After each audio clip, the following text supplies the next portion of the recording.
Reading through a CommonLit article, and the title of it is The Declaration of Independence. So you're going to need to open up your CommonLit.org and then log into your account, and you will see this assignment there. But I want to use today just to kind of guide you through it in the way that you should be thinking. Okay? So obviously the title, The Declaration of Independence by Thomas Jefferson, and this is from 1776. After a series of laws meant to punish the American colonists, including the taxation of paper products and forcing colonists to host British soldiers in their homes, representatives from the 13 colonies came together to declare independence from Great Britain. The following is the document they wrote and signed on July 4th, 1776. This text also contains some outdated and offensive language that was often considered acceptable at the time the text was published. As you read, identify the various reasons why the colonies decided to declare their independence. So I'm sure you've heard of and maybe even been taught the Declaration of Independence, gone over it before. But the goal here with my class in reading this and in Mr. Denny's class is for you to truly understand the purpose, like why was this declaration even written, and I guess the background story of it, like why it came to be. All right, the unanimous declaration of the 13 United States of America. When in the course of human events it becomes necessary for one people to dissolve the political bands which have connected them with another, and to assume among the powers of the earth the separate and equal station to which the laws of nature and of nature's God entitle them, a decent respect to the opinions of mankind requires that they should declare the causes which impel them to separation.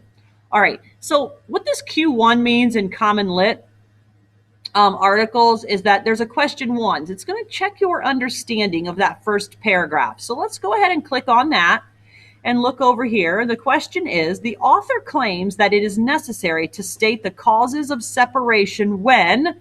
So at what point do we need to state the causes of why we wanted to be separate from, in this case, separate from Great Britain?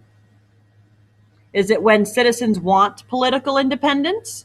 When citizens are about to engage in war? When citizens feel it is fair? Or when citizens want to go back to nature? So if we look over here, and we're looking up here, people want to dissolve the political bands which have connected them with another. So obviously, the 13 colonies are looking for political independence. They want to break away from Great Britain and be their own country. They want to be the United States. So we're going to select A there. And at the bottom here, they're going to let us know if we are correct. We then move on to the next paragraph. We hold these truths to be self-evident, that all men are created equal, that they are endowed by their Creator with certain unalienable rights, that among these are life, liberty, and the pursuit of happiness. That to secure these rights, governments are instituted among men, deriving their just powers from the consent of the governed. That whenever any form of government becomes destructive of these ends, it is the right of the people to alter or to abolish it, and to institute new government, laying its foundation on such principles and organizing its powers in such form as to them shall seem most likely to effect their safety and happiness. So basically, what's being said here is that the people of the 13 colonies feel that the government is becoming destructive of them feeling secure, right? So then when we look on down here, they say it's the right of the people to alter that government or to abolish it if that government is being destructive to its people. Prudence, indeed, will dictate that governments long established should not be changed for light and transient causes, and accordingly all experience hath shown that mankind are more disposed to suffer while evils are sufferable than to right themselves by abolishing the forms to which they are accustomed. But when a long train of abuses and usurpations, pursuing invariably the same object, evinces, a design to reduce them under absolute despotism, it is their right. It is their duty to throw off such government and to provide new guards for their future security. Such has been the patient sufferance of these colonies, and such is now the necessity which constrains them to alter their former systems of government. So, what's being said is that the colonies have been facing enough abuses that they feel like it's time for them to create a new government. The history of the present King of Great Britain is a history of repeated injuries, all having in direct object the establishment of an absolute tyranny over these states. To prove this, let facts be submitted to a candid world. Okay, let's look at question 2 in our guiding questions. When does the author claim that people should either alter or abolish their system of government? If the government creates too much change, is change okay? Like, yeah. If the government makes unpopular decisions, well, I don't remember seeing anything about popular, right? We talked about abuses in this paragraph, but just because something is unpopular doesn't make it wrong. If the government gives people too many rights, well, I don't think we talked about that, right? That would be up to the government that's in charge. If the government harms or ignores citizens' best interest, do you think that one best describes that the 13 colonies are feeling abused by the government? Yeah, so it would definitely be D. Okay. Now, there was a little bit of foreshadowing here at the end of this last paragraph we read. It says, to prove this, let facts be submitted to a candid world. So this next section, entire section, is a list of the wrongs that the 13 colonies feel the King of Great Britain has done to them. Okay? So the first one, the King of Great Britain, he's going to be the he in each of these statements. He has refused his assent to laws, the most wholesome and necessary for the public good. He has forbidden his governors to pass laws of immediate and pressing importance unless suspended in their operation till his assent should be obtained. And when so suspended, he has utterly neglected to attend to them. So basically that means, and a lot of times the 13 colonies, things would be brought to his attention or changes people wanted to make or questions they had. And he thinks he has to have a say in everything, but is not giving that say. So he's just kind of shoving everything on the back burner. Next, he has called together legislative bodies at places unusual. Oh, I skipped one. I'm sorry. Let's backtrack to paragraph 5 there. So we're going to go right here. He has refused to pass other laws for the accommodation of large districts of people unless those people would relinquish the right of representation in legislature, a right inestimable to them and formidable to tyrants only. He has called together legislative bodies at places unusual, uncomfortable, and distant from the depository of their public records for the sole purpose of fatiguing them into compliance with his measures. He has dissolved representative houses repeatedly for opposing with manly firmness his invasions on the rights of people.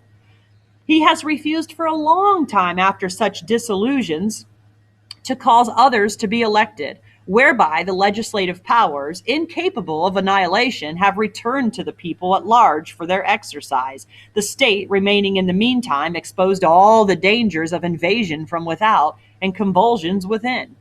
He has endeavored to prevent the population of these states, for that purpose obstructing the laws for naturalization of foreigners, refusing to pass others to encourage their migrations hither, and raising the conditions of new appropriations of lands. He has obstructed the administration of justice by refusing his assent to laws for establishing judiciary powers. He has made judges dependent on his will alone for the tenure of their offices and the amount and payment of their salaries. He has erected a multitude of new offices and sent hither swarms of officers to harass our people and eat out their substance. Okay, so let's look at question 3. Do we understand what's happening so far? So far, in all of the ways that the king has abused the citizens of the 13 colonies, how? specifically has he harmed them? Or letter A, by allowing them too much freedom. B, by starting a war with other countries. C, by taking away their land. Or D, by severely limiting and altering many of their rights. So is it A? Or is he giving the citizens, are they complaining they have too much freedom? I don't think so. Starting a war with other countries, that has not been mentioned at all. By taking away their land, that hasn't been mentioned either. Or by severely limiting and altering many of their rights. So are their rights being limited? If you look back up here, their rights of helping to choose judges as being all his decision. He's built new offices, and he's sending his officers out to harass people. And right here, for opposing with manly firmness his invasions on the rights of other people, he's not allowing others to speak up at all on their opinions. So I would definitely say it would be D. Okay, moving on. Other grievances the people of the 13 colonies have with the King of Great Britain and his rule of the 13 colonies. He has kept among us in times of peace standing armies without the consent of our legislature. So he's definitely trying to maybe scare the people. He has affected to render the military independent of and superior to the civil power. He has combined with others to subject us to a jurisdiction foreign to our Constitution and unacknowledged by our laws, giving his assent to their acts of pretended legislation, for quartering large bodies of armed troops among us,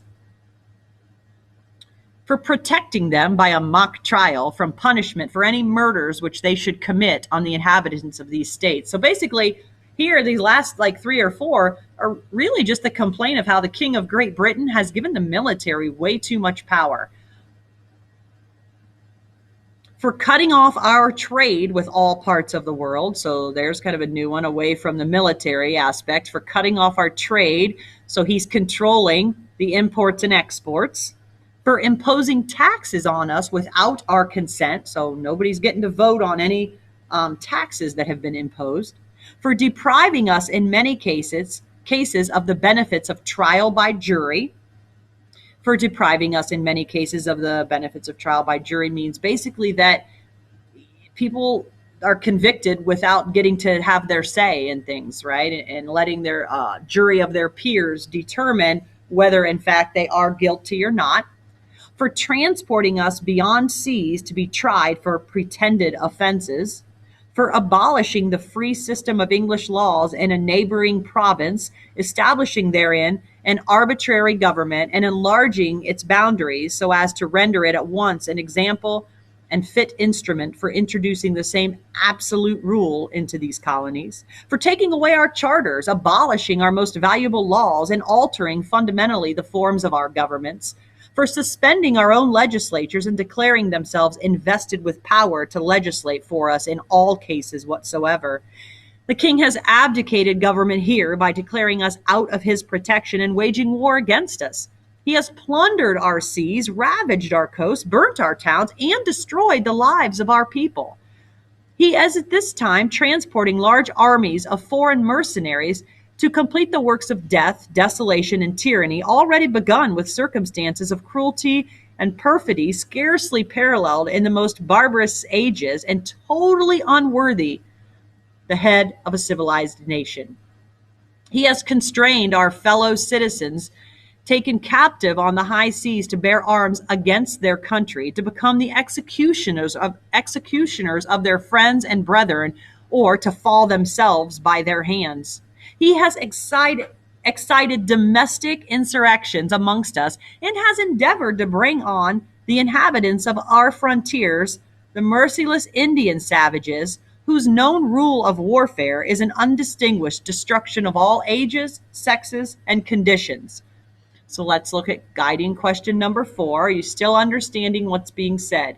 Each of the statements listed in the text is an argument for why the king should have more control over the colonies? Is that what the people here in this Declaration of Independence are hoping? To give the Great Britain's king more power over them?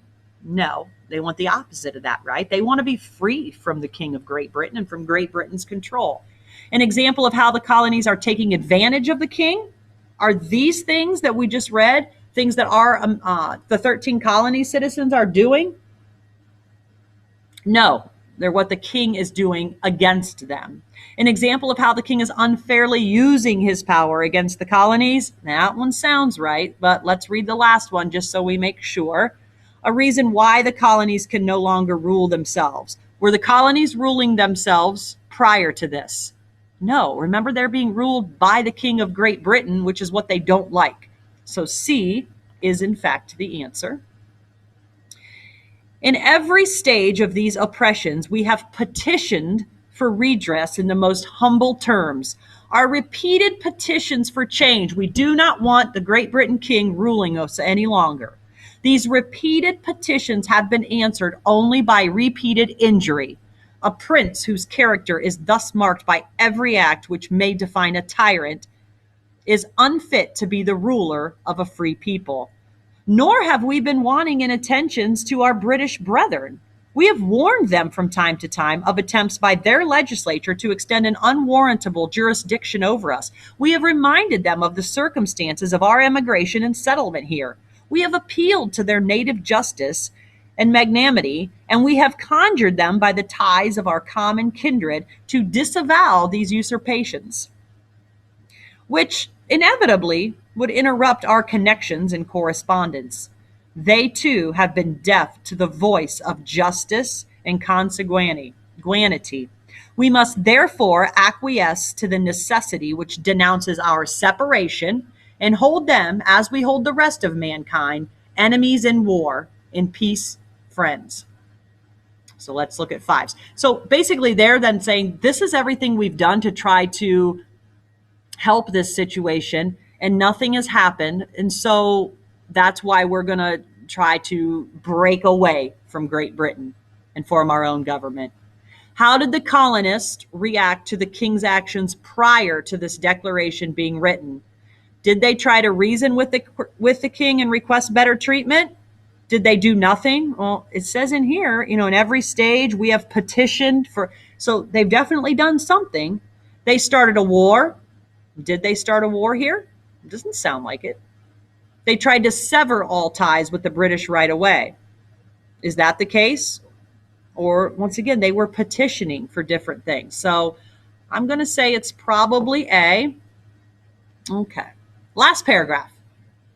We, therefore, the representatives of the United States of America in General Congress, assembled, appealing to the Supreme Judge of the world for the rectitude of our intentions, do, in the name and by authority of the good people of these colonies, solemnly publish and declare that these united colonies are, and of right ought to be, free and independent states, that they are absolved from all allegiance to the British Crown, and that all political connection between them and the state of Great Britain is and ought to be totally dissolved, and that as free and independent states, they have full power to levy war, conclude peace, contract alliances, establish commerce, and to do all other acts and things which independent states may of right do.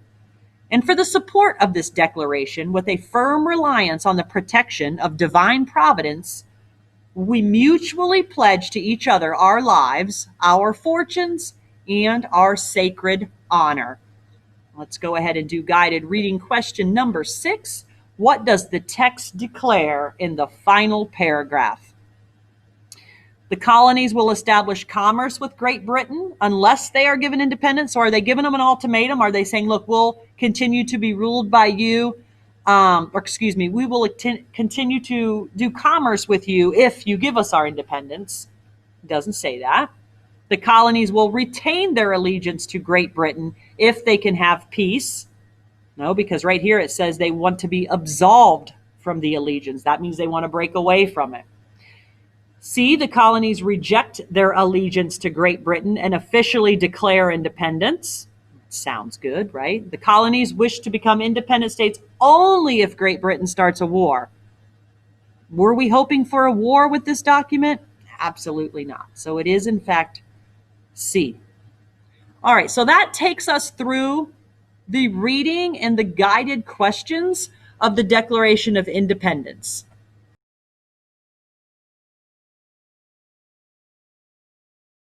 Assessment questions. So if we click on assessment questions, the first one, as I said when we did the article earlier, usually deals with an informational text such as this is going to deal with the purpose. Why or what are you supposed to be getting from this article? What's the overall message that it is sending? So, which of the following best expresses the author's main purpose in this document? Now, when you're doing this, I think there are always two answers that you can easily cross out. And then you have to choose between, two that are maybe somewhat close to being right, one being more right than the other. So let's look at A, to end the war between the colonies and Great Britain. Is that the main purpose? Were the colonies in Great Britain literally in a war? Or were the colonies and its people just unhappy with the way Great Britain was doing things? Never said they were in a war. So we can automatically cross out A. B, to criticize the King of England's reign over the colonies and advocate for his removal from power. Okay. C, to declare the 13 colonies free of Great Britain's rule and illustrate why they are declaring independence. Or D, to denounce the colonists' treatment as second-class citizens and advocate for better treatment from the king. Do they want to remain under the king's control? Okay, so no, they want to be free from that. So D is the other one that we can automatically cross out. So then you're left with B and C to determine which one is most right. So you have to figure out, are they just looking to criticize the king and remove him from power, maybe have him replaced? Or are they looking to declare their own independence, free completely from Great Britain's rule? Okay, so you're going to decide between B and C, and then you're going to move on to question number 2. Part A, which of the following statements best describes how the author views the relationship between the people and their government? So if we look back up here to the author of this, the author is Thomas Jefferson.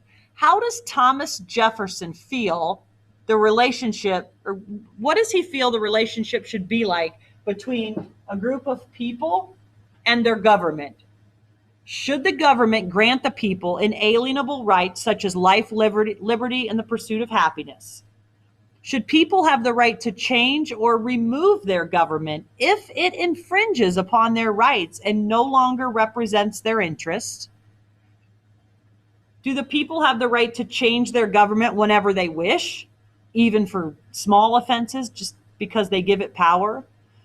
Or should the government is preserved, because the people are invested in making sure their rights are secure from change? So a couple different ones mentioned, 3 of them actually mentioned change. So you have to figure out kind of what the view on change is. And then A as well, and it doesn't mention change, but is the government just responsible for granting people inalienable rights? So which of those best represents how Thomas Jefferson feels the relationship should be between people and the government? Number 3 then is which of the following quotes from paragraph 2 best supports the answer to part A? So first you got to figure out what part A is, and then you're going to look at paragraph 2, which is the pretty long paragraph. So it is, let me highlight that here. That is all this stuff. So you're going to pick a quote from that to support what you feel like Thomas Jefferson is saying about the relationship. All right. And then question 4, how do paragraphs 3 through 29 contribute to the key concept of the colony's independence from Great Britain?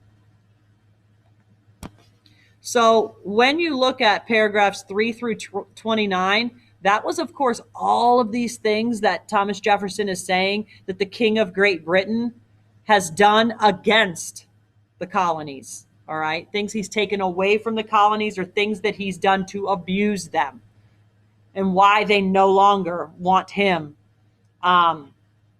in Great Britain to lead them. So, what do those things do? You've got to figure that out. This section lists the king's numerous acts of injustices in order to set an example for the newly established U.S. government. This section highlights how different the king's behavior is from those of the founding fathers who value freedom. So in that one, did we even mention the founding fathers? No. C, this section is included to discourage the king from continuing such offenses against the colonists who have declared independence. So did they write those in there to say, King, these are the things you're doing, and we would love for you to stop doing them? Was that their overall goal by listing those? D, this section details the king's numerous acts of injustice justifying the colony's decision to declare independence from Great Britain. So on this one, we're kind of down to A and D. What do all those reasons, all those injustices, why did Thomas Jefferson add those in there? Finally, number 5 is a short answer, as the last question always is. How does the author use paragraphs 30 and 31 to refine their ideas? So what is the overall idea? Once again, why was Thomas Jefferson writing this? Okay, what was his purpose? Then look at these last 2 paragraphs, or actually these 2, I'm sorry, the second 2, 30, 31. And how does that refine? How does that further explain what Thomas Jefferson was doing? Now, in order to get a number or a score of 5 on this short answer, you need to cite evidence in your answer. That means you need to say in the text, Thomas Jefferson states, and I need a quote from the story, and then you further need to explain that quote and how that explains whatever you're saying in your answer. Okay, and that's how you're going to get a 5 out of 5 on that one. As always, in the short answer, please make sure you're capitalizing the start of sentences, that you're punctuating appropriately, and that you're just basically doing the best that you can to follow all punctuation grammar rules. Okay? If you have questions, please let me know. Otherwise, I hope this kind of gives you a little more information about how to answer questions in CommonLit, but also content-wise, this should help you with Mr. Denny, those of you that have him, to understand a little more about the Declaration of Independence, all right, and the reason it was written and what it included. If you have questions, please let me know.